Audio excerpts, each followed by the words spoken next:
1. Which principle of adult learning emphasizes the importance of connecting new information to prior knowledge? A. Behaviorism. E. Experiential learning. C. Cognitive dissonance. D. Social facilitation. 2.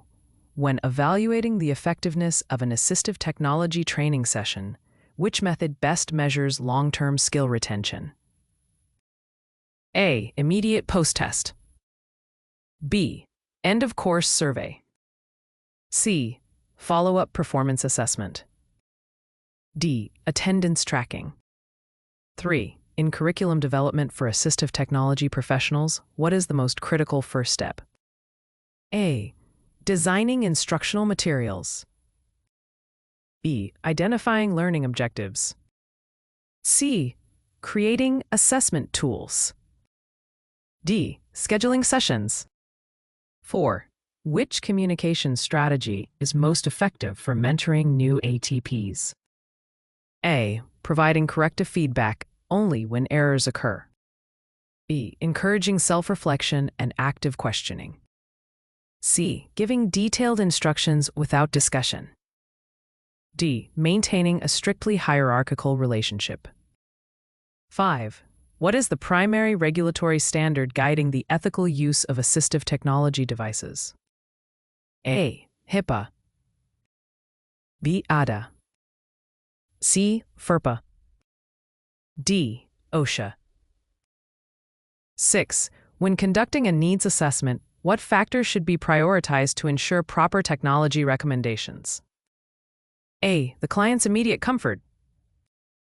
B. The provider's budget. C. The client's functional goals. D. The availability of new products. 7. Which evaluation method ensures objectivity in assessing clinical competencies of ATP candidates? A. Peer observation. B. Self-assessment.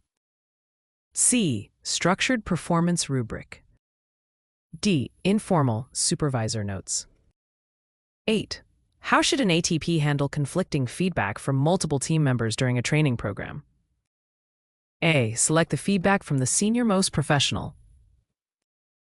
B. Disregard conflicting comments. C. Facilitate a consensus-building discussion. D. Implement all suggestions simultaneously. 9. Which mentoring approach encourages independence in new ATPs? A. Micromanaging task execution. B. Modeling best practices and allowing practice. C. Limiting responsibilities until mastery is proven. D. Providing pre-written scripts for all client interactions. 10. Which type of evaluation focuses on improving the learning process while it is happening? A. Summative evaluation. B. Formative evaluation. C. Norm-referenced evaluation. D. Criterion-referenced evaluation. 11. When aligning assistive technology curriculum with regulatory compliance, what is essential? A. Incorporating the latest industry marketing trends. E. Including mandatory standards and laws in content. C. Focusing exclusively on client satisfaction. D. Avoiding references to legal frameworks. 12. What communication style builds trust most effectively with adult learners? A. Directive and authoritarian. B. Open, collaborative, and respectful. C. Passive and non-intrusive. D. Highly technical and jargon-heavy. 13. What is the best way to evaluate the impact of a mentoring relationship? A. Number of meetings conducted. B. Improvement in mentees' performance outcomes. C. Length of time spent together. D. Satisfaction of the mentor. 14. Which adult learning principle supports the use of real-life case studies in ATP training? A. Repetition theory. B. Andragogy. C. Constructivism. D. Behavior shaping. 15. When developing instructional materials, which factor is most important for adult learners? A. Simplistic design. B. Immediate applicability to practice. C. Memorization of technical terms. D. Lengthy theoretical explanations. 16. What regulatory guideline ensures equal access to assistive technology in educational settings? A. IDEA. B. OSHA. C. HIPAA. D. FMLA. 17. Which technique is most effective in providing feedback during role-play exercises?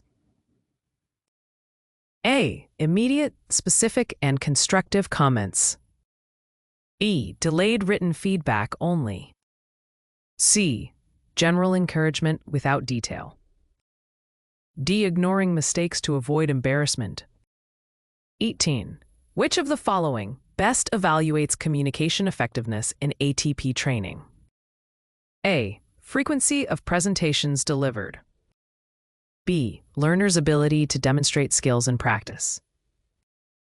C. Number of handouts distributed. D. Average training session length. 19. Which mentoring model emphasizes collaborative learning and shared expertise? A. Apprenticeship model. B. Peer-to-peer model. C. Directive model. D. Coaching model. 20. When assessing ATP candidates' readiness, which evaluation tool ensures fairness? A. Standardized competency checklist. B. Verbal supervisor impressions. C. Informal peer recommendations. D. Attendance history. 21. Which adult learning principle justifies the use of self-directed projects in training? A. Adults prefer passive learning. B. Adults bring experience that guides learning. C. Adults require strict external controls. D. Adults learn only through memorization.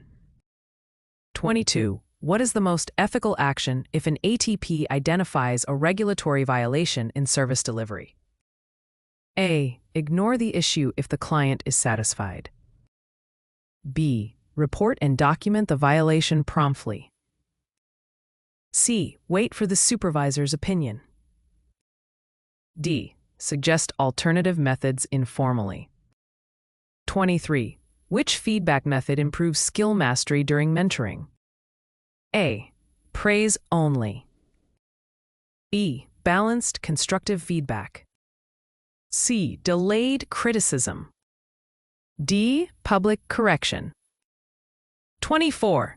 What should be included first in a training program evaluation? A. Analysis of learning objectives. B. Number of participants. C. Venue accessibility. D. Amount of instructional material. 25. Which communication technique minimizes misunderstandings with clients who use assistive technology? A. Using closed yes or no questions. B. Relying on jargon-heavy explanations. C. Practicing active listening. D. Avoiding questions altogether. 26. Which principle of evaluation ensures that testing aligns with learning goals? A. Reliability. B. Validity. C. Generalizability. D. Objectivity. 27. When creating mentorship goals, what is most important? A. Mentor's convenience. B. Client's needs. C. Mentee's professional development objectives. D. Organizational deadlines. 28. Which regulatory act primarily protects healthcare data confidentiality for ATP practice? A. HIPAA. B. ADA. C. IDEA. D. OSHA. 29. What is the most effective instructional method for teaching ATP's device troubleshooting? Reading manuals. B. Demonstrations with guided practice. C. Group lectures without practice. D. Memorization exercises. 30. Which evaluation method best measures learner satisfaction? A. Performance tests.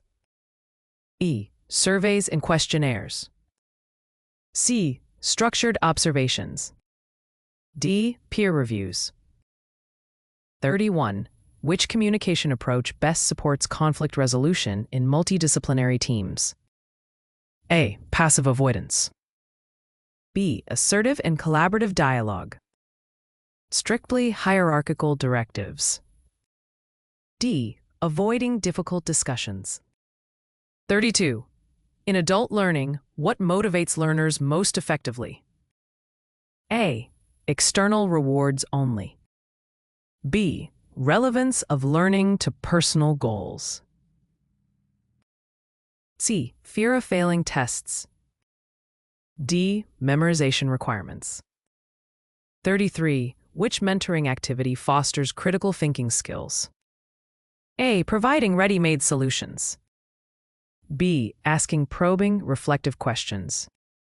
C. Monitoring without engagement. D. Restricting mentee responsibilities. 34. Which evaluation method ensures consistency across multiple ATP training sessions? A. Standardized rubrics. B. Informal observation notes. C. Anecdotal reporting. D. Participant attendance logs. 35. Which regulatory principle ensures technology recommendations are non-discriminatory? A. ADA compliance. B. OSHA guidelines. C. HIPAA rules. D. IDEA requirements.